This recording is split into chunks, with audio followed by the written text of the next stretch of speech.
Have you ever wondered what it truly means for a country to be neutral? Is it just about staying out of wars, or is there more to it? Today, we're diving deep into the fascinating story of Austria and its unique brand of neutrality, a policy that has defined the nation since 1955. This isn't just a history lesson, it's a story of diplomacy, identity, and adaptation in a constantly changing world. Let's rewind to the end of World War II. Austria, like Germany, was occupied by the four Allied powers: the United States, the Soviet Union, the United Kingdom, and France. For 10 long years, the country's future hung in the balance. The Cold War was escalating, and Austria was right on the ideological fault line. The Soviets were hesitant to leave, fearing a rearmed Austria might join the newly formed NATO alliance. The Western powers, on the other hand, didn't want to see Austria fall under Soviet influence. The stalemate seemed unbreakable. The breakthrough came in 1955. Austrian diplomats, in a masterstroke of negotiation, proposed a solution: permanent neutrality.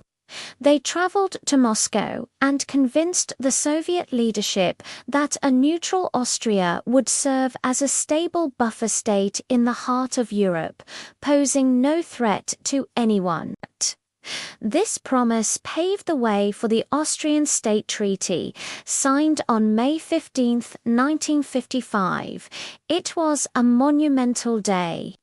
After a decade of occupation, Austria was finally a sovereign and independent nation again. A few months later, on October 26, the date now celebrated as Austria's National Day for, Austrian Parliament enshrined permanent neutrality into its constitution. So, what did this permanent neutrality mean in practice during the Cold War?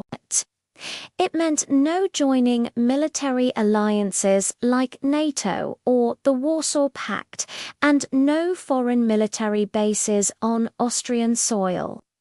But Austria's neutrality was never a passive one. It wasn't about hiding from the world.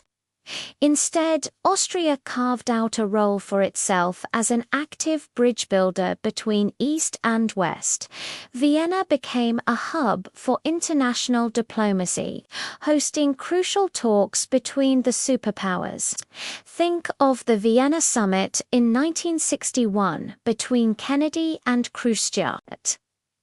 Austria also became a headquarters for major international organizations like the IAEA and OPEC. This active engagement gave Austrian neutrality its distinct flavor. It was a tool for peace, not a shield for isolation. This balancing act was put to the test several times.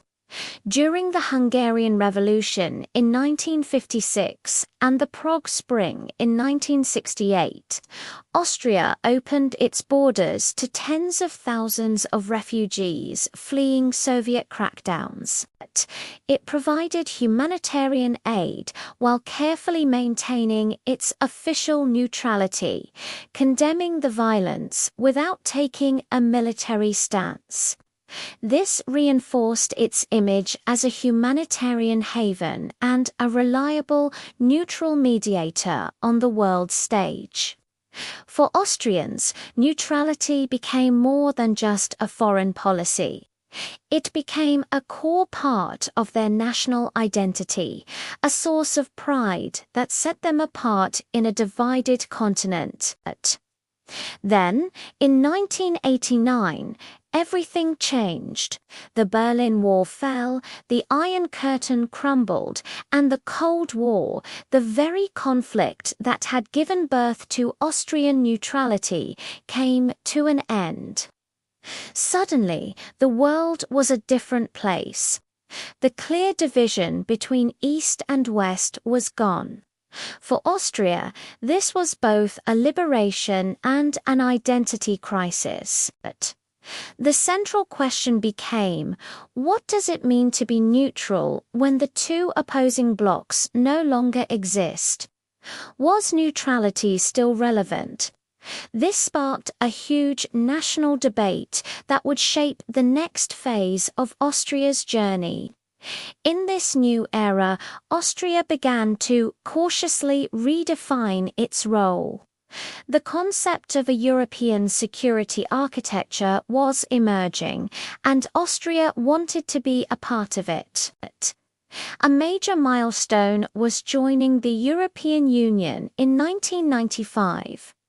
This was a significant step. How could a neutral country join a political and economic union that was developing its own common foreign and security policy? The solution was a pragmatic one. Austria argued that its military neutrality, the commitment not to join military alliances, could be maintained, even while participating fully in the EU's political and security structures.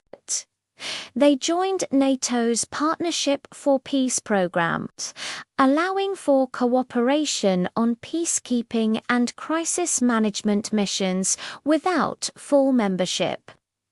This evolution meant that Austrian soldiers, for the first time in decades, began participating in international peacekeeping missions under the mandate of the UN or the EU, from the Balkans to Africa.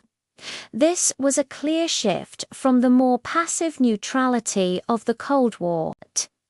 The focus moved from being a buffer state to being an active partner in international security and solidarity. Neutrality was no longer just about not doing things like joining alliances.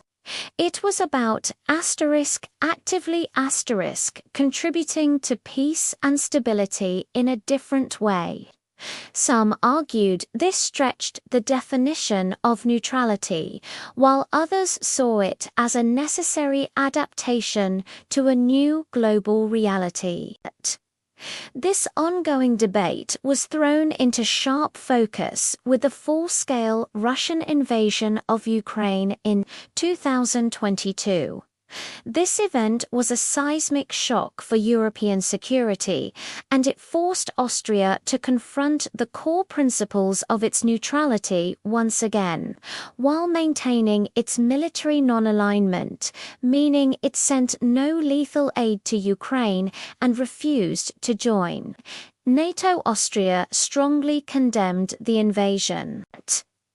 It joined EU sanctions against Russia and provided significant humanitarian and financial aid to Ukraine.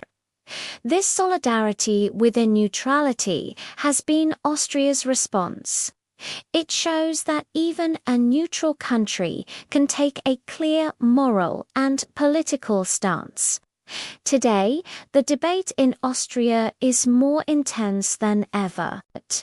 Public opinion polls show that while a majority of Austrians still support neutrality, the conversation about what it should look like in the 21st century is very much alive. Should Austria consider closer ties with NATO? Can it truly be secure outside a collective defense alliance in this new, more volatile Europe? Or does its tradition of neutrality still offer a unique and valuable role as a potential mediator and a voice for de-escalation? There are no easy answers. The story of Austrian neutrality is a powerful reminder that foreign policy and even national identity is never static. It must evolve, adapt, and constantly be re-evaluated in the face of new challenges. Austria's journey from a divided, occupied country to a confident, sovereign nation at the heart of Europe is truly remarkable. Its policy of neutrality, born from the ashes of war, has been the guiding star through decades of turmoil and transformation. What do you think the future holds for Austrian neutrality? Let me know your thoughts in the comments below. Thank you so much for joining me on this deep dive into history and politics. If you found this video interesting, please give it a thumbs up and consider subscribing to the channel for more content like this. We appreciate your support. See you in the next one.